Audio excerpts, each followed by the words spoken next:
हरे कृष्णा। जय श्री हरि। भक्तों, आज योगिनी एकादशी का पावन दिन है। आइए श्री गीता के दिव्य ज्ञान से आत्मा को शुद्ध करें। व्रत की शुद्धता में श्री कृष्ण की वाणी का संग योगिनी एकादशी पर गीता से करें जीवन को धन्य। भक्तों, योगिनी एकादशी पर गीता पाठ के इन अध्याय को सुनने से एकादशी व्रत से पाप कटते हैं और गीता श्रवण से ज्ञान का प्रकाश बढ़ता है। दोनों मिलकर जीवन को ईश्वर के निकट ले जाते हैं। तो आइए भक्तों, प्रसन्न मन से इस दिव्य अध्याय का श्रवण करें और जीवन को मंगलमय बनाएं। हरे कृष्णा। ओम नमो भगवते वासुदेवाय। श्री भगवान ने कहा, हे अर्जुन, अब मैं तुझे ईर्ष्या न करने के लिए इस परम गोपनीय ज्ञान को अनुभव सहित करता हूँ, जिसको जानकर तू इस दुख रूपी संसार से मुक्त हो सकेगा। यह ज्ञान सभी विद्याओं का राजा, सभी गोपनीयों से भी अति गोपनीय, परम पवित्र, परम श्रेष्ठ है। यह ज्ञान धर्म के अनुसार सुखपूर्वक कर्तव्य कर्म के द्वारा अविनाशी परमात्मा का प्रत्यक्ष अनुभव कराने वाला है। हे परंतर, इस धर्म के प्रति श्रद्धा न रखने वाले मनुष्य मुझे न प्राप्त होकर जन्म मृत्यु रूपी मार्ग से इस संसार में आते जाते रहते हैं। मेरे कारण ही यह सारा संसार दिखाई देता है और मैं ही इस संपूर्ण जगत में अदृश्य शक्ति रूप में सभी जगह स्थित हूँ।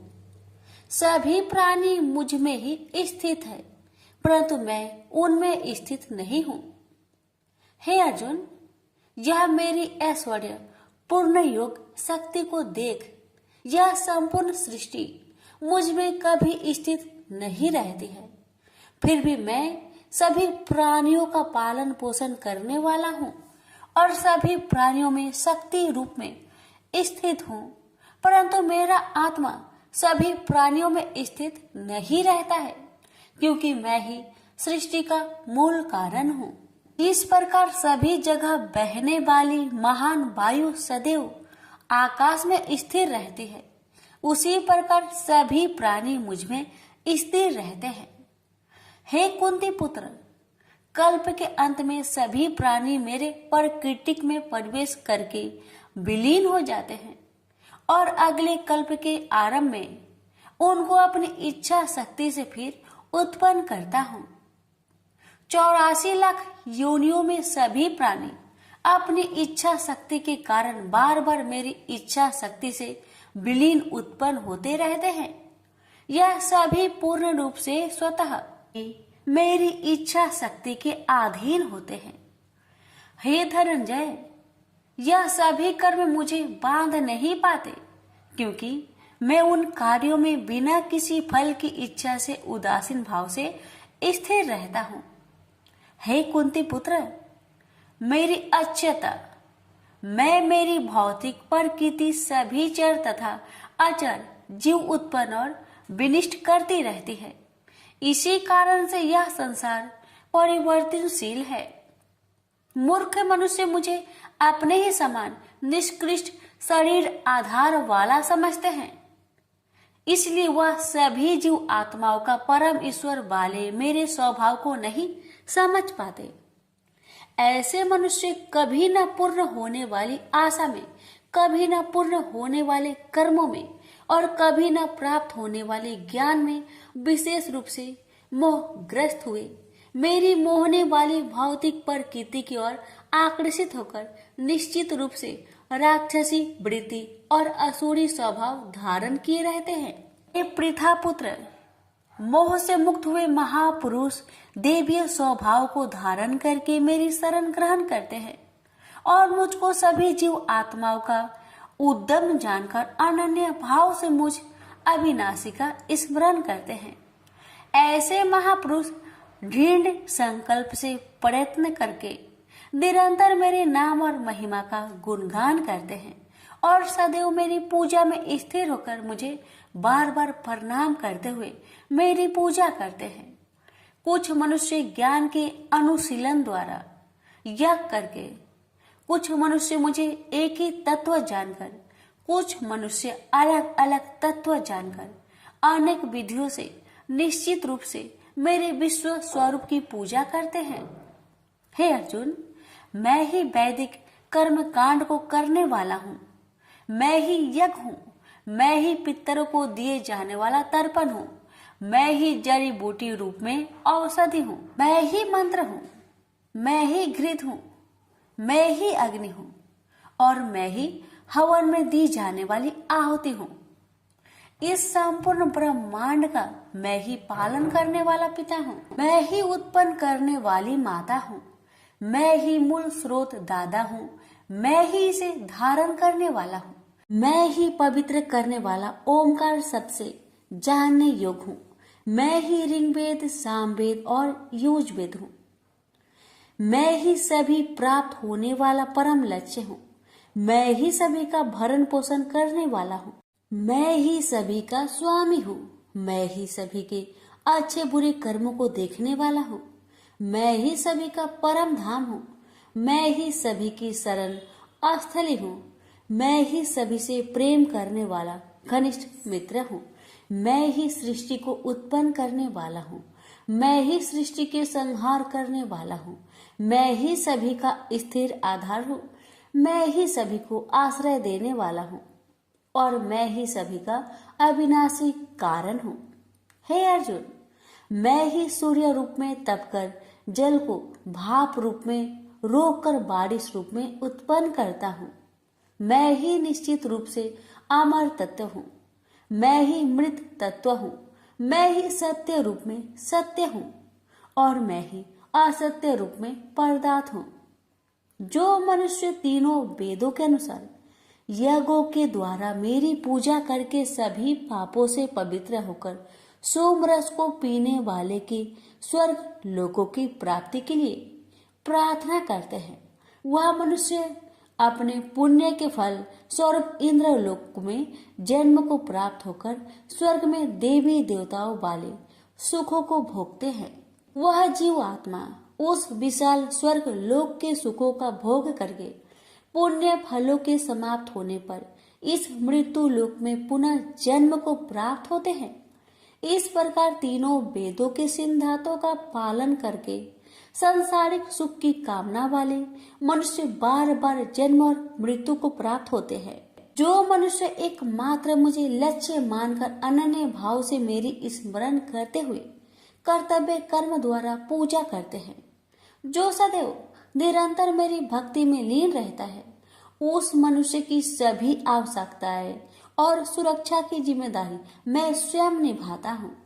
हे कुंती पुत्र, जो भी मनुष्य श्रद्धा पूर्वक भक्ति भाव से अन्य देवी देवताओं को पूजा करते हैं, वह भी निश्चित रूप से मेरी ही पूजा करते हैं, किंतु उनका वह पूजा करना अज्ञानता पूर्ण मेरी प्राप्ति की विधि से अलग त्रुटि पूर्ण होता है। मैं ही निश्चित रूप से समस्त यागों का भोग करने वाला हूँ और मैं ही स्वामी हूँ, परंतु वह मनुष्य मेरी वास्तविक रूप को तत्व से नहीं जानते, इसलिए वह कामनाओं के अनुसार पूर्ण जन्म को प्राप्त होते हैं। जो मनुष्य देवताओं की पूजा करते हैं वह देवताओं को प्राप्त होते हैं, जो अपने पूर्वजों की पूजा करते हैं वह पूर्वजों को प्राप्त होते हैं, जो भूतों की पूजा करते हैं वह उन भूतों के कुल को प्राप्त होते हैं, परंतु जो मनुष्य मेरी पूजा करते हैं वह मुझे ही प्राप्त होते हैं। जो मनुष्य एक पत्ता, एक फूल, एक फल, थोड़ा सा जल और कुछ भी निष्काम भक्ति भाव से अर्पित करता है, उस शुद्ध भक्त का निष्काम भक्ति भाव से अर्पित किया हुआ सभी कुछ मैं स्वीकार करता हूँ। हे कुंती पुत्र, तू जो भी कर्म करता है, जो भी खाता है, जो भी हवन करता है, जो भी दान देता है और जो भी तपस्या करता है, उस सभी को मुझे समर्पित करते हुए कर। इस प्रकार तू समस्त अच्छे और बुरे कर्मों के फलों के बंधन से मुक्त हो जाएगा और मन से सभी सांसारिक कर्मों को त्याग कर मन को परमात्मा में स्थिर करके विशेष रूप से मुक्त होकर मुझे ही प्राप्त होगा। मैं सभी प्राणियों में समान रूप से स्थित हूँ। सृष्टि में न किसी से देश रखता हूँ और न ही कोई मेरा प्रिय है, परंतु जो मनुष्य शुद्ध भक्ति भाव से मेरा स्मरण करता है तब वह मुझ में स्थिर रहता है और मैं भी निश्चित रूप से उसमें स्थिर रहता हूँ।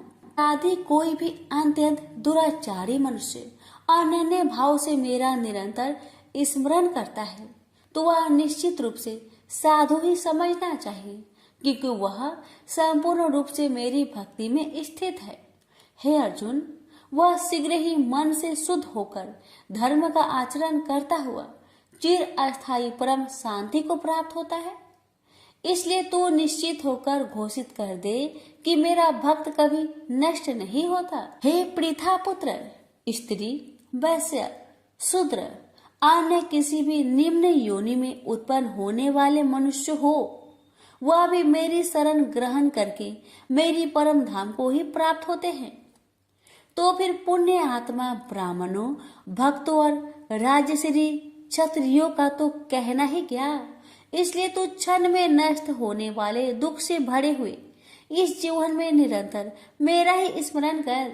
हे अर्जुन, तू मुझ में ही मन को स्थिर कर, मेरा ही भक्त बन, मेरी ही पूजा कर और मुझे ही प्रणाम कर। इस प्रकार अपने मन को मुझ परमात्मा में पूर्ण स्वरूप से स्थिर करके मेरी शरण होकर तू निश्चित रूप से मुझे ही प्राप्त होगा। इस प्रकार उपनिषद, ब्रह्म विद्या तथा योग शास्त्र रूप श्रीमद् भागवत गीता के श्री कृष्ण अर्जुन संवाद में राजविद्या योग नाम का 9वां अध्याय संपूर्ण हुआ। प्रेम से बोलिए श्री कृष्ण भगवान की जय। आप सुनेंगे 9वां अध्याय का महात्म्य। श्री नारायण जी बोले, हे लक्ष्मी जी, दक्षिण देश में एक भाव सुशर्मा नामक क्षुद्र रहता था। वह बड़ा पापी और मांस मदिरा भक्षी था। एक दिन मदिरा पीने से उसकी देह छूट गई और मरकर प्रेत हुआ। वृक्ष पर बैठ गया। एक ब्राह्मण भी उसी नगर में रहता था। दिन को भिक्षा मांगकर स्त्री को लाकर देता। नारी उसकी कलहनी थी। समय पाकर उन दोनों ने प्राण त्यागे और वह दोनों मरकर प्रेत हुए और वह भी उस वृक्ष के तले में आकर रहे। कुछ काल व्यतीत हुआ। तब एक दिन उसकी नारी पिचासनी ने कहा, पुरुष पिचास, तुमको कुछ पिछले जन्म की खबर है? तब पिचास ने कहा, तूने पिछले जन्म में क्या साधना की थी जिससे तुझे खबर है? तब उस पिचास ने कहा, मैंने पिछले जन्म में एक ब्राह्मण से आध्यात्मिक कर्म सुना था। तब फिर पिचासनी ने कहा, तूने और कौन सी साधना की थी तथा वह ब्राह्मण कौन था और वह आध्यात्मिक कर्म कौन सा है जिसके सुनने से तुझे पिछले जन्म की खबर है? पिचास ने कहा, मैंने और कुछ पुण्य किया, केवल गीता जी का श्लोक श्रवण किया। उसका प्रयोजन यह है कि एक समय अर्जुन ने श्री कृष्ण से 3 बातें पूछी थी जो गीता जी की 9वें अध्याय में लिखी है। वह तीनों बातें पिचासनी ने पिचास से श्रवण करी। इन बातों के सुनते ही एक और प्रेत उस वृक्ष से निकला। उसने कहा, अरे पिचासनी, यह 3 बातें फिर से कहो जो अभी सुना रही थी। पिचासनी ने कहा, तू कौन है? मैं तुझे नहीं जानती। मैं अपने पति से पूछती हूँ वह कर्म कौन था जिससे पिछले जन्म की बातें याद रही। तब उसके पति ने पुनः तीनों बातें सुनाई जिनके सुनते ही वह तीनों प्रेत योनि से छूटकर देव देही धारण कर विमानों पर बैठकर बैकुंठ को गए। श्री भगवान जी बोले, हे लक्ष्मी, यह 9वें अध्याय का महात्म्य है। प्रेम से बोलिए लक्ष्मी नारायण की जय। कृष्ण भगवान बोले, हे महाबाहो, मेरी और भी कल्याण कारण वचन सुनो। तुम पर मेरी अत्यंत प्रीति है, अतएव तुम्हारे कल्याण के लिए मैं कहता हूँ। मेरी उत्पत्ति का हाल न तो देवता ही जानते हैं और न महर्षि लोग। मैं ही देवों और महर्षियों का आदि कारण हूँ, जो मुझे अन जन्म अन आदि और सब लोगों का ईश्वर मानते हैं। वे सब मोह रहित है, उनके पाप नष्ट हो जाते हैं। बुद्धिमान क्षमा, सत्य, दंभ, सम, सुख, दुख, जन्म मरण, भय अभय, अहिंसा, ममता, संताप, तप, दान, यश, अपयश इत्यादि जो अनेक प्रकार के भाव हैं, वे सब मुझसे उत्पन्न होते हैं। 7 महर्षि और उनसे पहले 4 मनुष्य मेरे मन से उत्पन्न हुए। जो मनुष्य मेरी इस विभूति को भली भांति जानते हैं, वे निश्चय योग से सिद्ध होते हैं। इसमें संदेह नहीं, यह जानकर कि मैं ही सबको उत्पन्न करता हूँ और मुझी से सबकी प्रवृत्ति होती है। विवेकी प्राणी मेरी उपासना करते हैं, वे मुझी में चित्त और प्राण को लगाकर एक दूसरे को समझाते हुए भजन करते तथा सदा संतुष्ट और सुखी रहते हैं। चित्त को सावधान करके प्रीति पूर्वक भजन करने वाले को मैं ऐसा बुद्धि योग देता हूँ जिससे वे मुझे प्राप्त कर लेते हैं। उन पर अनुग्रह करके मैं उनकी बुद्धि में स्थित हो देदीप्यमान ज्ञान देता हूँ। अर्जुन ने कहा, आप परम ब्रह्मा हो, परम धाम हो, परम मित्र, आचल और दिव्य पुरुष हो, आदि देव हो, अनजन्मा हो, सन्यासी हो। तुमको सब ऋषि, देव ऋषि नारद, अमित, देवज्ञ और व्यास भी ऐसा कह गए और स्वयं में वह तुम भी कह रहे हो। हे केशव, जो तुमने मुझसे कहा है सो सब सत्य मानता हूँ। हे भगवान, देवता और दानव इन दोनों ने ही तुम्हारे रूप को नहीं जाना है। सब चीजों की उत्पन्न करने वाले भूतेश, हे देव, हे जगतपते, हे पुरुषोत्तम, आप स्वयं ही अपने को जानते हैं। अतः आप अपनी गत दिव्य विभूतियों का हाल पूर्णतया वर्णन कीजिए, जिनके द्वारा आप इन सब लोकों में व्याप्त हो रहे हैं। चिंतन करता हुआ भी मैं आपको किस प्रकार से जान सकता हूँ? आपका ध्यान किन किन भावों से करना उचित है? हे जनार्दन, कृपया अपनी माया और विभूतियों को विस्तार से कहिए। अमृत रूपी आपकी इस वाणी को सुनने से मेरा मन तृप्त नहीं होता। श्री कृष्ण बोले, मेरा विस्तार तो अनंत है, तो भी मुख्य मुख्य विभूतियों को मैं तुम्हें सुनाता हूँ। गुणकेश, समस्त भूतों के अंत कारण में रहने वाला आत्मा मैं ही हूँ। मैं ही उनका आदि मध्य अंत हूँ। मैं ही आदित्य में विष्णु, प्रकाश को मैं अनेक किरणों से भूषित सूर्य, मरुद गणों में मरीच, नक्षत्रों में चंद्रमा मैं ही हूँ। मैं वेदों में सामवेद, देवों में विष्णु, इंद्रियों में मन और धृत मात्र में चैतन्य मैं ही हूँ। रुद्रों में शिव, यज्ञों में कुबेर, अष्ट वस्तुओं में अग्नि और पर्वतों में सेमरु मैं ही हूँ। हे पार्थ, पुरोहितों में बृहस्पति, सेनापतियों में स्कंद और जलाशयों में समुद्र मैं ही हूँ। मैं महर्षियों में भृगुबानी हूँ, अक्षरों में ओंकार, यज्ञों में जप, यज्ञों और स्वथवारों में हिमालय मैं ही हूँ। वृक्षों में पीपल, देव ऋषियों में नारद, गंधर्वों में चित्ररथ, सिद्धों में कपिल मुनि, वेदों में अमृत से उत्पन्न उच्च श्रवा, गजेंद्रों में ऐरावत और मनुष्यों में राजा मैं ही हूँ। धातुओं में वज्र, गौओं में कामधेनु, प्रजा की उत्पत्ति करने वालों में कामदेव और सर्पों में वासुकी मैं ही हूँ। नागों में शेषनाग, जलचरों में वरुण, पितरों में आर्यमा और शासन करने वालों में यमराज मैं ही हूँ।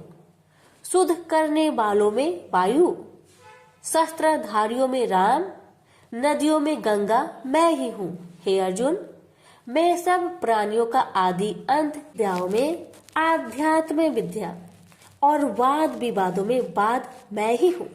अक्षरों में ओमकार में दंड, अक्षय कोक और 4 मुख वाला ब्रह्म भी मैं ही हूँ।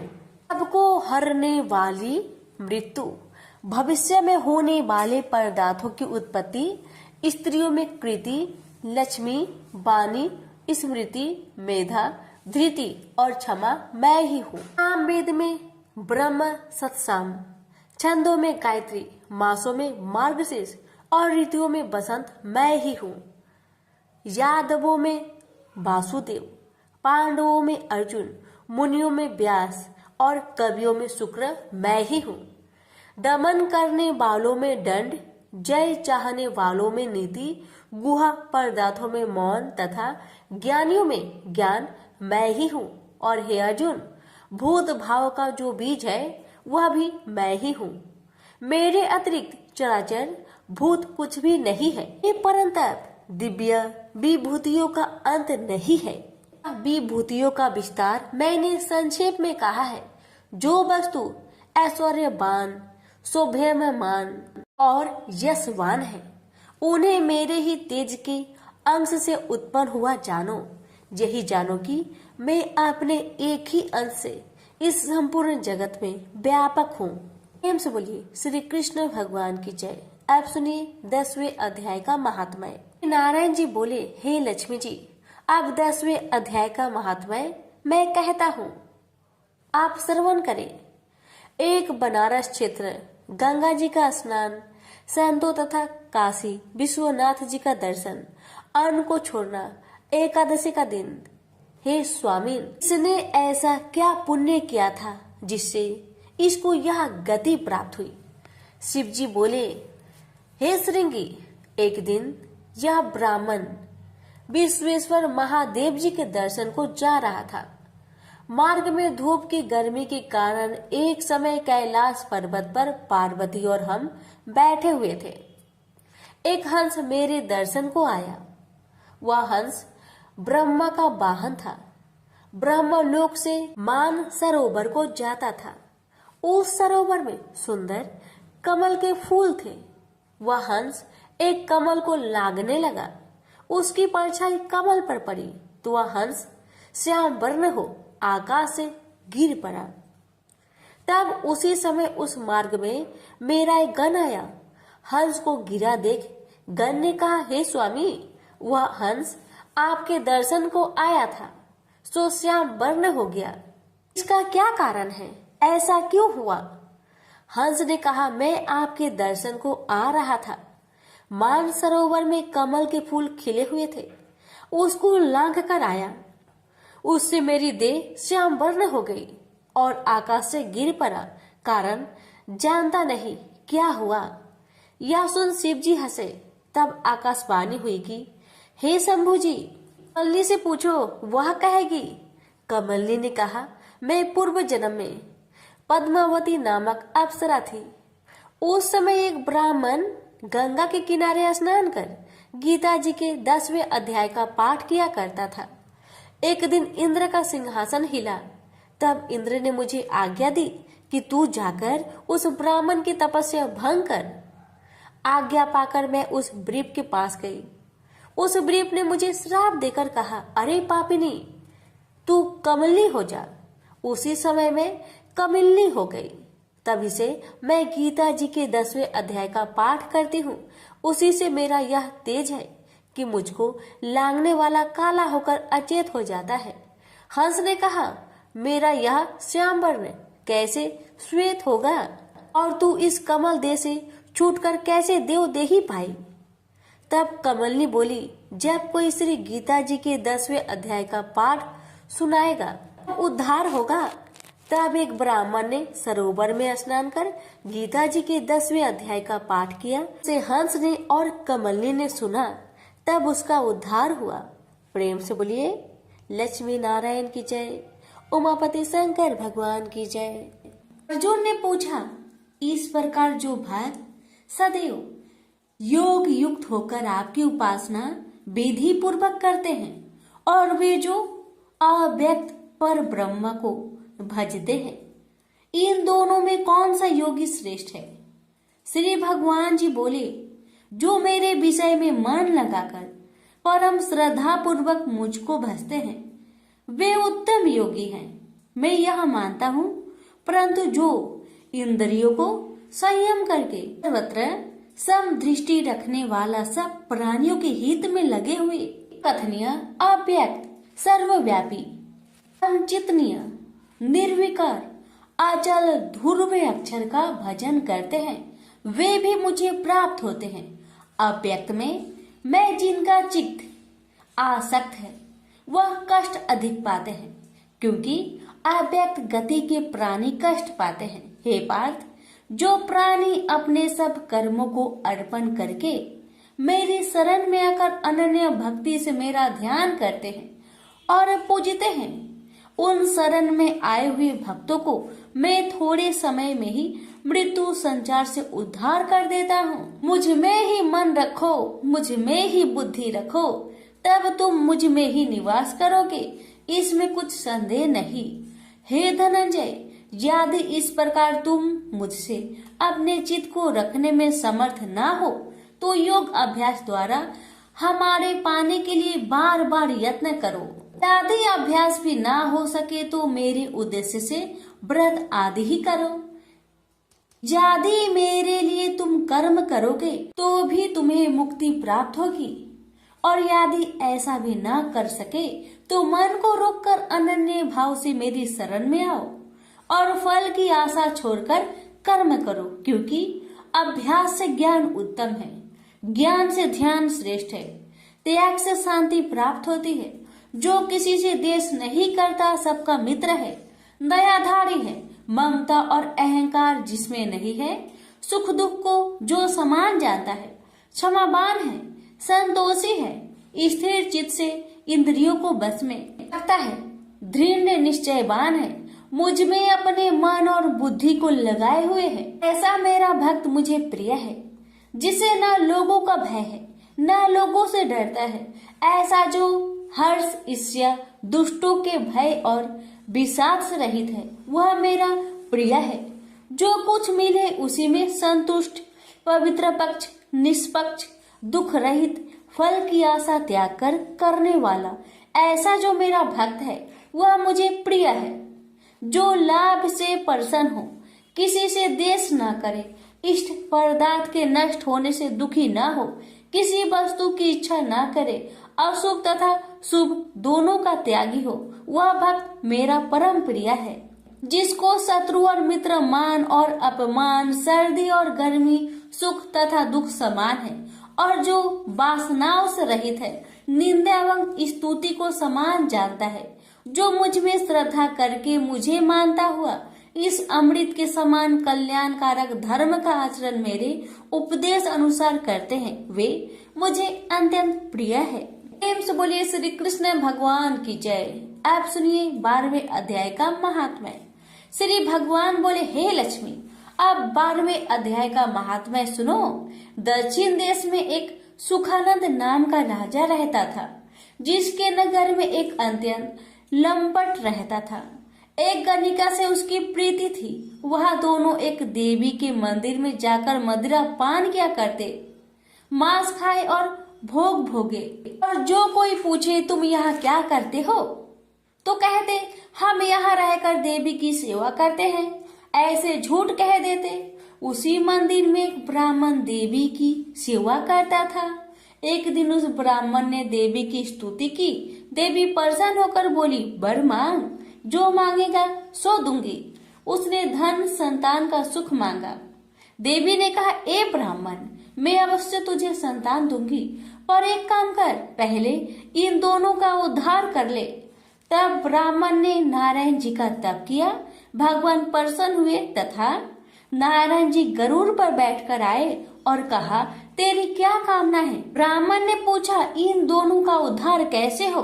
श्री नारायण जी बोले, हे ब्राह्मण, गीता जी के 12वें अध्याय का पाठ सुनाओ तो दोनों का उद्धार हो जाएगा।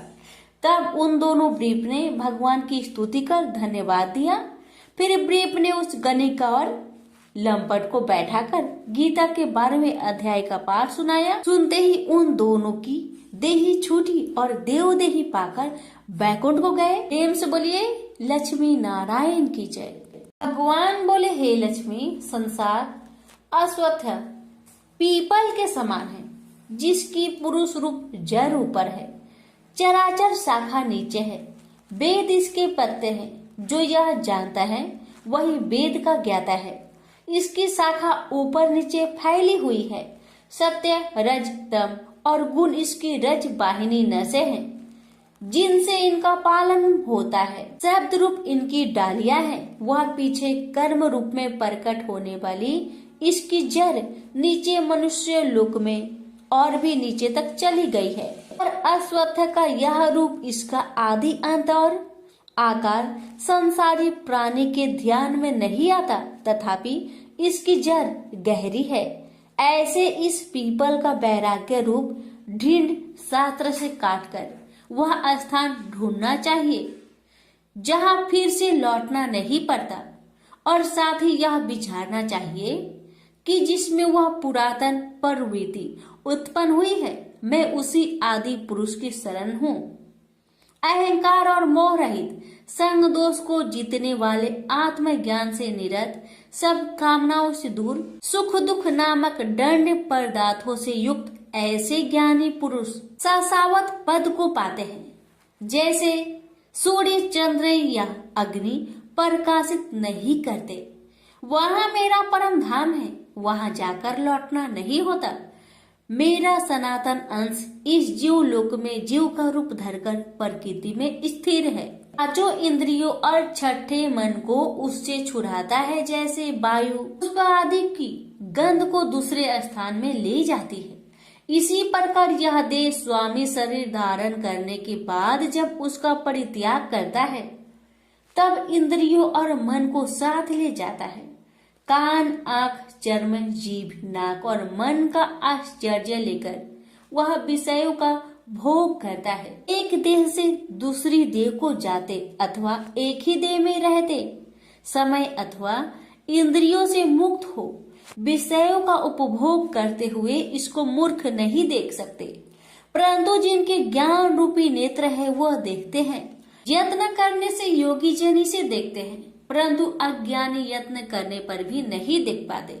जो तेज सूर्य, चंद्र और अग्नि में वर्तमान है और जगत को प्रकाशित करता है, उसे मेरा ही तेज जानो। मैं पृथ्वी में प्रवेश कर अपने तेज से समस्त भूतों को धारण करता हूँ, और इसमें भरा हुआ चंद्रमा बनकर मैं ही सब औषधियों का पोषण करता हूँ। मैं जठर अग्नि होकर सब प्राणियों की देह में प्रविष्ट हूँ, और प्राण वायु आपान वायु से संयुक्त होकर चारों प्रकार भक्ष्य, भोज्य, चोष्य, लेह से भोजन किए हुए प्राणियों के अन्न को पचाता हूँ। संसार में क्षर और अक्षर दो पुरुष है। जितने नाशवान प्राणी हैं वो क्षर कहलाते हैं और स्थिर चैतन्य को अक्षर कहते हैं। मैं अक्षर और क्षर में उत्कृष्ट हूँ। इसी कारण से लोक और वेद में जो पुरुषोत्तम के रूप को जानता है वह सब कुछ जानता है और सर्व भाव से मेरा ही स्मरण करता है। प्रेम से बोलिए श्री कृष्ण भगवान की जय। सुनिए 15वें अध्याय का महात्म्य। उत्तर प्रदेश में एक नरसिंह नामक राजा था और सुभंग नामक मंत्री था। राजा को मंत्री पर बड़ा भरोसा था। मंत्री के मन में कपट था। मंत्री चाहता था राजा को मारकर यह राज्य मैं ही करूं। इस तरह कुछ काल व्यतीत हुआ। एक दिन राजा नौकर चाकरों सहित सो रहा था। तब मंत्री राजा को सारे नौकरों सहित मारकर राज्य करने लगा। कुछ काल व्यतीत हुआ, तब वह भी मर गया। धर्मराज के पास दूध बांध कर ले गए। धर्मराज बोला, हे यमदूतो, यह बड़ा पापी है, इसको नरक में डालो। हे लक्ष्मी, इस प्रकार कई नरक भोगकर धर्मराज की आज्ञा से घोड़े की योनि में आया। सिंघल द्वीप में जन्मते घोड़ा हुआ। एक सौदागर ने बहुत से घोड़े को मोल लिया और वह घोड़ा खरीदकर अपने देश को चला। चलते चलते अपने देश में आया। तब वहां के राजा ने सुना कि अमुक सौदागर बहुत से घोड़े ले आया है। तब राजा ने उसे बुलाया और कई घोड़े खरीदे। उस घोड़े को भी खरीदा। जब उस घोड़े ने राजा को देख उसने सिर फेर लिया। यह देख राजा बोला, क्या बात है, जो घोड़े ने सिर फेरा है? राजा ने पंडित को बुलाकर पूछा कि इस घोड़े ने हमें देखकर सिर क्यों फेरा, इसका क्या कारण है। पंडित ने कहा, राजन, इस घोड़े ने तुमको सिर नवाया है। राजा ने कहा, यह बात नहीं है। कई दिन पीछे राजा शिकार खेलने को उसी घोड़े पर सवारी करके गया। वह घोड़ा बहुत तेज चलता था। राजा शिकार खेलता खेलता बहुत दूर चला गया। उसी दिन राजा ने जाते ही शिकार मारा। राजा बहुत प्रसन्न हुआ। दोपहरी की गर्मी के कारण राजा को प्यास लगी। तब राजा ने वन में एक साधु को कुटिया में बैठे देखा। तालाब से जल भरा हुआ था। वहां राजा उतरा, घोड़े को वृक्ष में बांधकर कुटिया में गया तो साधु अपने पुत्र को गीता जी के 15वें अध्याय का पाठ सिखा रहा था। वृक्ष के पट्टे पर श्लोक लिखकर बालक से कहा, खेलते भी रहो और इसको कंठ करो। उस पत्ते को घोड़े ने देखा तो तुरंत उसकी देह छूट गई। देवदेही पाई, स्वर्ग से विमान आया, उस पर बैठ बैकुंठ को चला। इतने में ही राजा जल पीकर बाहर आया। देखा तो घोड़ा मरा है। राजा चिंतित होकर बोला, यह घोड़ा किसने मारा है, इसे क्या हुआ। इतने में वह बोला, हे राजन, तेरे घोड़े का चैतन्य मैं हूँ। मैंने अब देवदेही पाई है, बैकुंठ को चला हूँ। राजा ने पूछा, तुमने कौन सा पुण्य किया है। घोड़ा बोला, यह बात ऋषिवर से पूछो।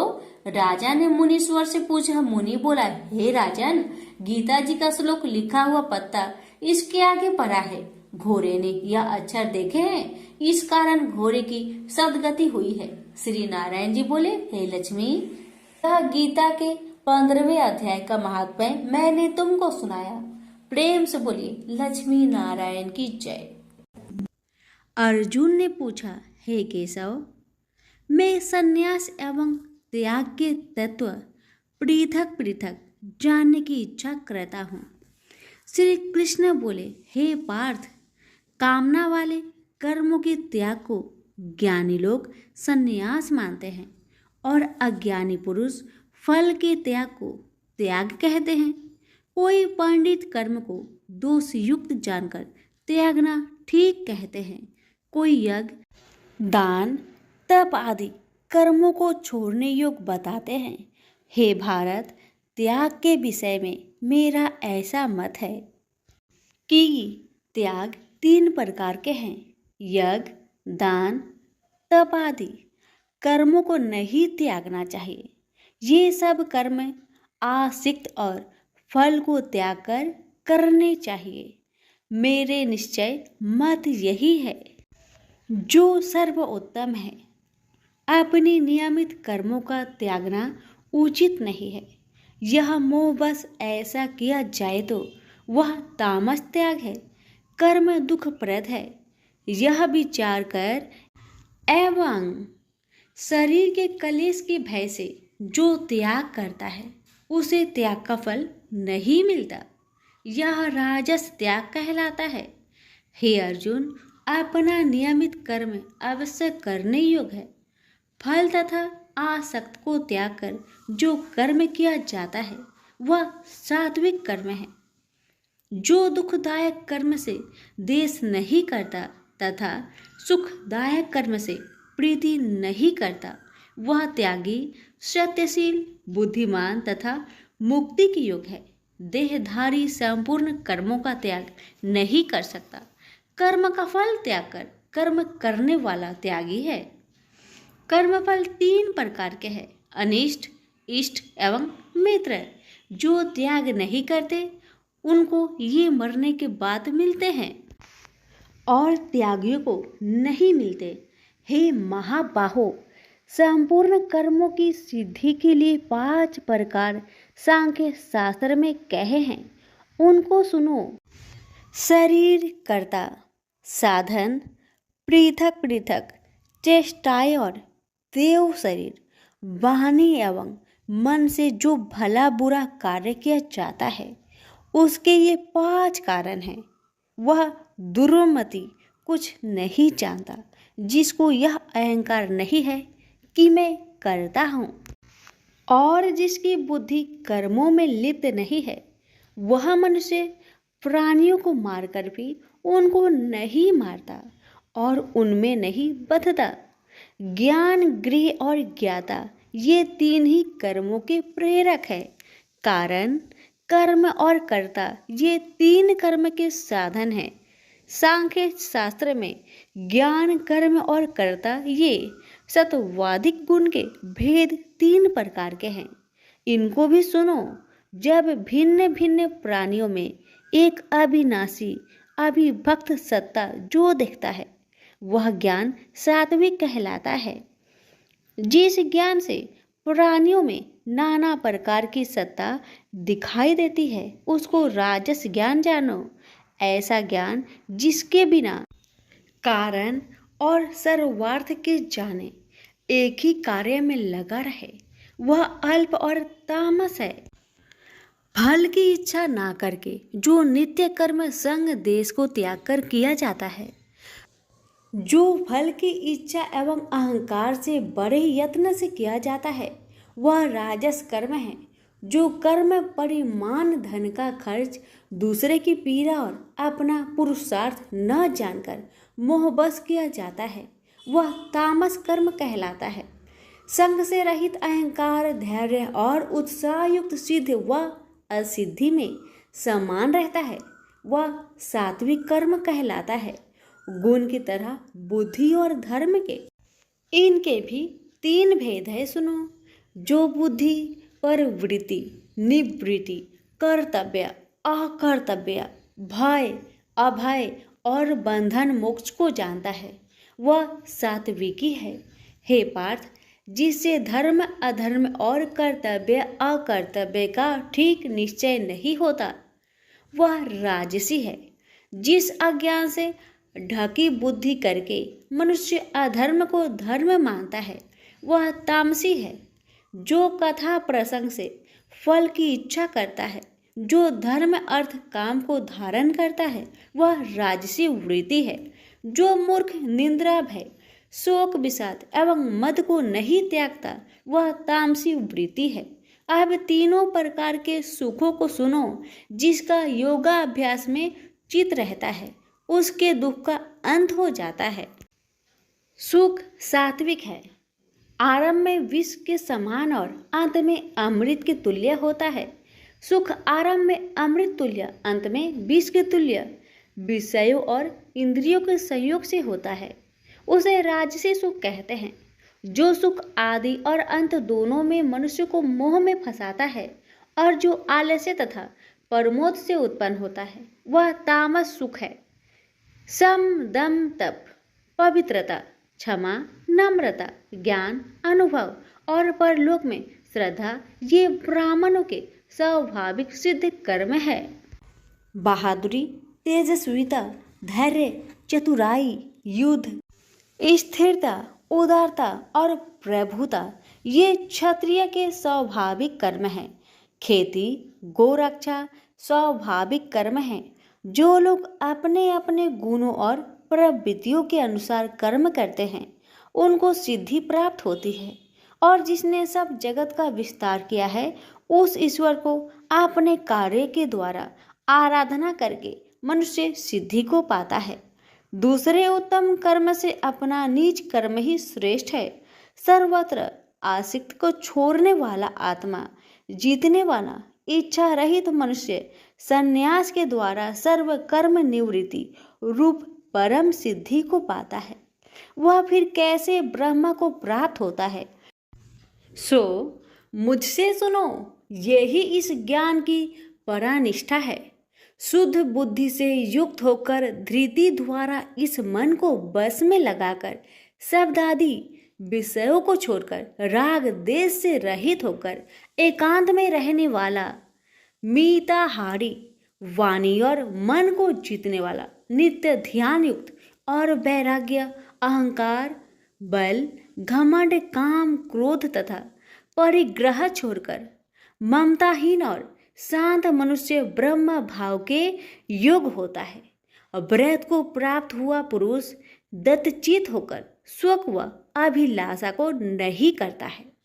जीवन मात्र में समदर्शी होकर मुझ में परम भक्ति पाता है।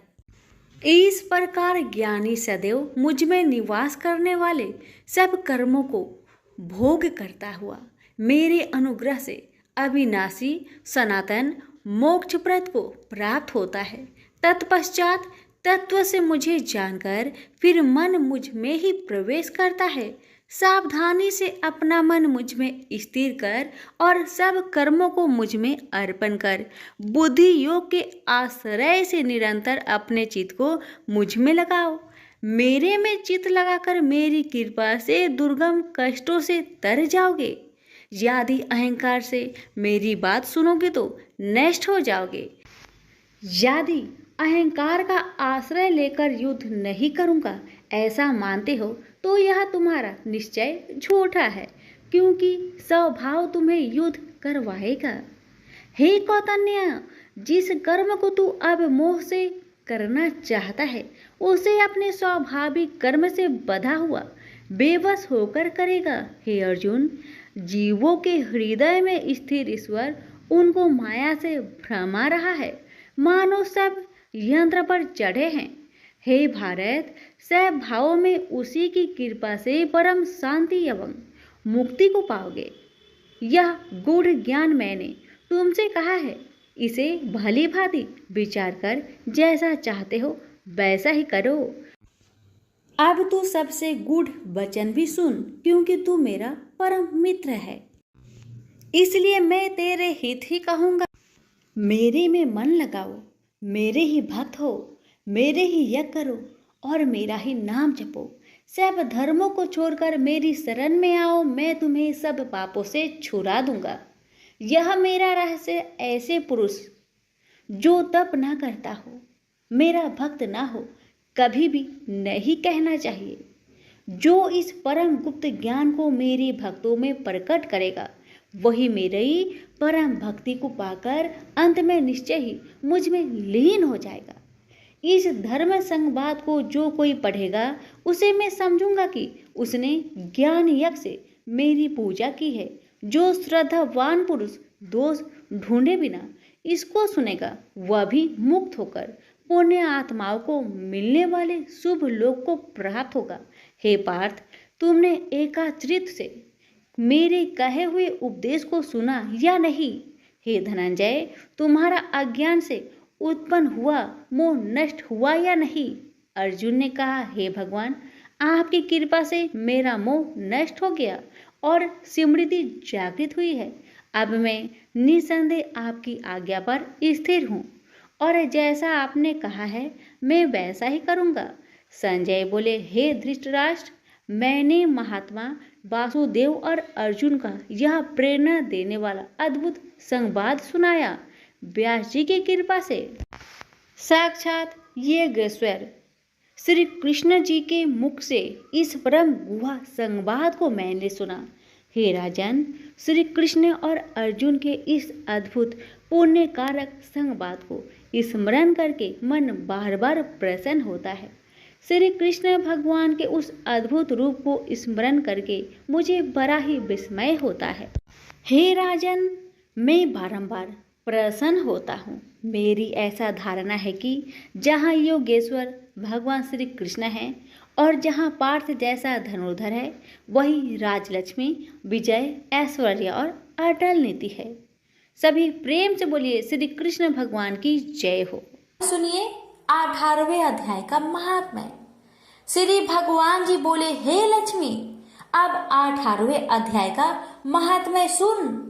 जैसे सब नदियों में गंगा जी, गौ में कपिला, कामधेनु और ऋषियों में नारद श्रेष्ठ है, उसी तरह गीता जी के सब अध्यायों में 18वां अध्याय श्रेष्ठ है।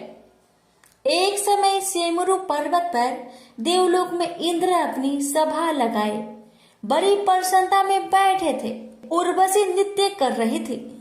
इतने में एक चतुर्भुज रूप जीव को पार्षद ले आए और इंद्र को वह बहुत अखरे। उस तेजस्वी को बैठा तो दिया, किंतु अपने गुरु बृहस्पति जी से कहा, हे गुरुदेव, आप त्रिकालदर्शी हो, देखो इसने ऐसा कौन सा पुण्य किया है जिससे यह इंद्र आसन का अधिकारी हुआ।